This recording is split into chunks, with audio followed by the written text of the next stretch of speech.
Yang saya hormati Bapak Ketua Koperasi Sumber Manis, Pak Eko Budi Hartono, beserta seluruh jajaran dan anggota. Yang saya hormati Bapak Kepala Dinas Ketahanan Pangan dan Pertanian Kabupaten Tegal, Pak Agus, serta jajarannya. Yang saya hormati Bapak Kepala Dinas Koperasi UKM Perdagangan Kabupaten Tegal, Pak Budi. Yang saya hormati Administrator KPH Balapura, beserta jajarannya harus hadir. Yang saya hormati Badan Pemberdayaan Masyarakat Desa Kabupaten Tegal, sudah hadir. Pimpinan BSI Tegal, yang saya hormati seluruh hadirin yang ada di ruangan ini. Alhamdulillah pada pagi hari ini saya bisa hadir di ruangan ini di Kabupaten Tegal, sesuatu yang tidak pernah saya bayangkan sebelumnya, tentu karena saya ini 25 tahun sudah karir saya ada di Jawa Timur, tidak berpindah-pindah dari pabrik gula mulai dari Ngawi sampai dengan Sidoarjo. Tiba-tiba per 1 Desember tahun kemarin, akhir tahun, kami mendapat mandat tugas untuk masuk ke Jawa Tengah. Memang sebetulnya saya ini juga orang Jawa Tengah, aslinya kelahiran saya Pati. Istri saya juga kebetulan dari Mas. Kalau KTP sekarang di Klaten dan Klaten. Nah, ini ada satu area yang memang belum tercover, Jawa Tengah, Pantura Barat. Nah, kebetulan kalau sekarang tugasnya di Teragi dan Pangka, jadi nggak oke. Kalau cerita sedikit terkait dengan karir kami sebagai pengantar, sama-sama BUMN. Dan ini harapan kami, walaupun Bapak dan Ibu sekarang untuk lokasi usahanya ada di Tegal, berjarak dengan kami sekitar 60 km. Tapi harapan kami, semangat kita adalah semangat bagaimana mempertahankan industri gula di Jawa Tengah.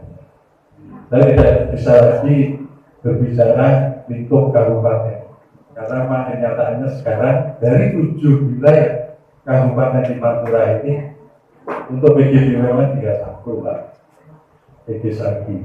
Oleh sebab itu, tadi memang Pak Ketua memberikan pengantar, ya, salah satunya mungkin akan membuka kesempatan juga untuk komoditas lain diakomodir di dalam bisnis koperasi ini. Harapan kami tetap terbunya di prioritas, karena kebetulan menjadi jasa untuk seluruh pelaku industri gula dan juga seluruh masyarakat gitu. Bagaimana kita mengamankan produksi gula kita sehingga bisa mencapai taraf swasembada. Termasuk juga nanti ikutannya adalah bioetanol, karena bioetanol ini yang terbesar nanti bisa diproduksi dari turunan tebu. Nah, kenapa pemerintah sekarang menetapkan PPS itu sebagai satu fokus, bahkan mungkin bisa dibilang kedaruratan, karena kita tahu bahwa gula ini adalah sembako, bahan pokok yang tidak bisa kita lepaskan dari kebutuhan kita sehari-hari. Dan ironisnya untuk Indonesia, kita yang dulu mungkin pernah tercatat sebagai eksportir gula zaman Hindia Belanda, pada tahun 30 kita itu eksportir nomor 2 di dunia Pak untuk gula. Nah, sekarang ini kita menerima kenyataan menjadi net importer gula terbesar di dunia, terbesar Pak. Karena kebetulan memang orang Indonesia itu sepertinya juga senang gula, yang manis-manis. Per kapita kita itu rata-rata 12 kilo per orang per tahun kebutuhan gula. Nah, sehingga dengan produksi gula nasional yang mungkin hampir 25 tahun terakhir ini stagnan sebetulnya angkanya. Ada di kisaran 2,2 sampai 2,5 juta. Kita mengalami defisit lebih dari 4,5 juta ton. Tahun ini juga harus mengakses impor kira-kira 3 juta ton. Selama ini tanpa kita sadari mungkin karena kita merasa bahwa gula selalu masih tersaji di meja makan kita, di warung-warung kita masih merasakan kopi itu juga manis. Ternyata 4,5 juta ton impor kita. Dan ini baru terasa kemarin mungkin ketika ada perubahan iklim, hadirnya El Nino kemarin, itu membuat negara-negara eksportir gula, taruhlah yang paling dekat Thailand, Australia, India, Brasil yang terbesar di dunia, itu menahan sebagian stoknya karena mereka juga mengalami penurunan produksi. Nah itu yang sekarang berdampak ke kita.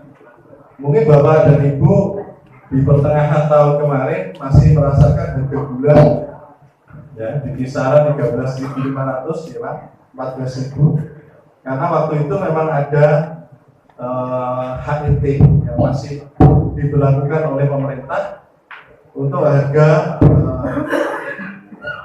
penjualan maksimal dari tingkat pabrik 12.500. Dan kami pun ketika pertengahan tahun kemarin masih di musim kelima, untuk menjual gula di angka 12.000 pun itu sulit. Jadi kami terpaksa harus merayu pedagang-pedagang besar untuk menerima harga itu, karena kemendesakan dari mitra kami petani untuk tetap harus memiliki biaya operasional. Tapi begitu selesai giling dan isu-isu di luar terkait dengan ketidaktercapaian target produksi di beberapa negara besar itu, akhirnya harga gula naik gratis.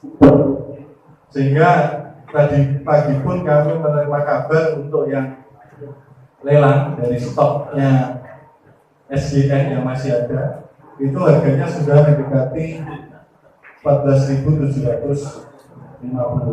Itu di tingkat pabrik. Sehingga wajar kalau Bapak dan Ibu menerima harga di tingkat konsumen di kisaran 16.500 sampai 17.000. Nah, ini Pak adalah sebetulnya kesempatan besar.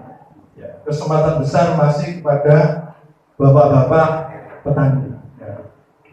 Ya mungkin sebagian mungkin batin. Nah, kalau kesempatan besar tidak seperti itu Pak yang kami rasakan. Ya, ini betul Pak menjadi koreksi besar buat kami. Ya, utamanya dari pabrik gula, manajemen pabrik gula. Karena apa yang kami lihat di sini, ini betul-betul ironis tapi membanggakan. Tadi Pak Ketua sudah menyinggung, biasanya kalau pabriknya tutup, diikuti dengan operasinya juga tutup. Ya. Bahkan kalau di Jawa Timur Pak, pabriknya masih operasinya banyak yang tiarap. Ya, tiarapnya karena apa? Ya karena menanggung beban masa lalu Pak. Rata-rata ya ada catatan. Sehingga banyak yang eksis sekarang untuk menghidupkan lagi enggak. Tapi kemarin pun di PD kami yang terakhir, kami kebetulan sebelum ke Seragi di Probolinggo Pak, di pabrik gula gede. Ya, pabrik gula gede itu kecil Pak. Ya dengan pangkat berapa Pak? 1.600 Pak dadang ya. Nah itu masih lebih besar pangkat Pak. Jadi gede itu hanya 1.500 TCD. Tapi alhamdulillah karena ekosistem pergulaan di Jawa Timur itu masih cukup baik, gede yang kecil pun itu bisa kita kelola, bisa mandiri tanpa harus disubsidi oleh gede besar. Artinya kami masih bisa hidup dengan hasil jerih payah kami sendiri kemarin. Ya itulah harapan kami pun bisa kami tularkan ke sini Pak. Terlalu sayang nanti kalau sejarah pergulaan di Jawa Tengah, Pantura Barat ini harus benar. Ya. Mungkin ya kami yang ada di PG yang paling sedih dan sekaligus juga paling bertanggung jawab kalau itu terjadi. Nah, sehingga di kesempatan ini kami pun kemarin konsultasi dengan teman-teman internal pabrik, saya sampaikan hadirnya SGN ini adalah kesempatan. Kesempatan ini tidak hadir 2 kali, karena SGN pun dengan adanya Perpres nomor 23 itu kemarin sudah diberi sinyal oleh pemerintah kalau memang Jawa kesulitan untuk dikembangkan, dia akan diberi konsesi di Merauke 1 juta hektar. Ya, sehingga kalau teman-teman PG kemarin saya bilang gini Pak, ya ayo bangkit. Kalau tidak bangkit kita ditinggal sama SGN. Yang ditinggal mungkin fisik pabriknya. Kalau orangnya diajak pindah ke Papua. Nah, mau nggak ke Papua? Kalau nggak mau, ya ayo. PG lagi kita bangkitkan. Nah, terkait dengan PG lagi sendiri Pak, sebenarnya idealnya kami itu delay-nya 150 hari, kapasitas 2.500 TCD itu setara dengan kebutuhan 6.000 hektar tebu. Nah, dengan cakupan wilayah kerja kami sekarang terbentang dari Kendal sampai dengan Brebes, ternyata menurut Pak Manajer Tanaman baru ada kisaran sekitar 3.000 hektar. Nah, sehingga sebenarnya prospek Pak luar biasa. Ya. Dan perlu diketahui bahwa proses bisnis pertemuan sekarang ini sudah bergeser Pak. Tidak lagi seperti dulu. Kalau dulu mungkin Bapak merasa PG terlalu dominan, ya. Kebebasan dari petani terlalu dibatasi oleh PG. Sekarang kebalikannya Pak. Bapak punya kemerdekaan penuh terkait dengan tebu Bapak, terkait dengan kebun Bapak. Nah, tadi pun kalau misalnya Pak Eko bilang mau melebarkan sayap bisnisnya ke komoditas lain, ya kami pun nggak bisa apa-apa Pak. Ya. Tapi ya kami tetap berharap sesuai dengan namanya, itohnya kan KPTK, Koperasi Petani Tebu Rakyat ya Pak. Nah, Bapak yang sudah luar biasa menjaga KPTR ini tetap ada walaupun PG-nya sementara BKTO. Kami harapkan justru semakin berkembang. Prospeknya masih sangat bagus. Dan ini bisa kita lihat sama-sama di Jawa Timur. Jawa Timur itu masih ada 30 pabrik gula. Dan Jawa Timur ini menyumbang 50% lebih produksi gula nasional. Jadi yang 2,2 juta ton itu 1,2 juta tonnya dari produksi Jawa Timur. Seperti Tuhan yang mengharap begitu ada healing, tebunya datang sendiri, nggak bisa. Sekarang kita ini sama, kita adalah orang jasa. Kita menawarkan jasa mengolah tebu menjadi gula. Jadi mindsetnya harus mindset orang jasa, orang yang menawarkan pelayanan. Nah itu Pak perubahan kami. Betul, PR ini menjadi PR kami Pak. Mudah-mudahan dengan waktu yang tidak lama, kami bisa berubah. Setidaknya saya tekankan ke teman-teman Sagi dan Pak, ayo tunjukkan bahwa kita berproses dan kita siap untuk mendukung Perpres nomor 40 2023. Di kesempatan ini saya sampaikan sekali lagi apresiasi setinggi-tingginya untuk Pak Eko dan jajarannya, para pengurus Koperasi KPTR Sumber Manis, Bapak-bapak dan Ibu sudah luar biasa menjaga koperasi ini. Selamat untuk mengadakan RAT dan kami tunggu ke depan Pak, kita bersinergi.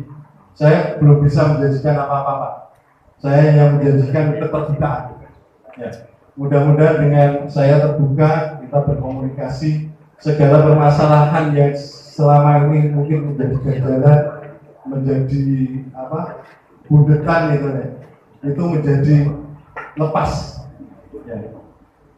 Sekali lagi kami berharap kita bisa bertumbuh sejahtera bersama. Seluruh petani sejahtera, pabriknya juga utuh. Karena kalau pabriknya sudah utuh, kami pun nanti akan diancam Pak sama manajemen besar. Awas, 2-3 tahun tidak menunjukkan tren positif, maka bersalah. Ya, kami terus terang juga nggak mau Pak, karena bagaimanapun PG itu menjadi mata pencahariannya ratusan bahkan ribuan dan penggerak ekonomi masyarakat. Demikian yang bisa kami sampaikan, kurang lebihnya mohon maaf. Assalamualaikum warahmatullahi wabarakatuh.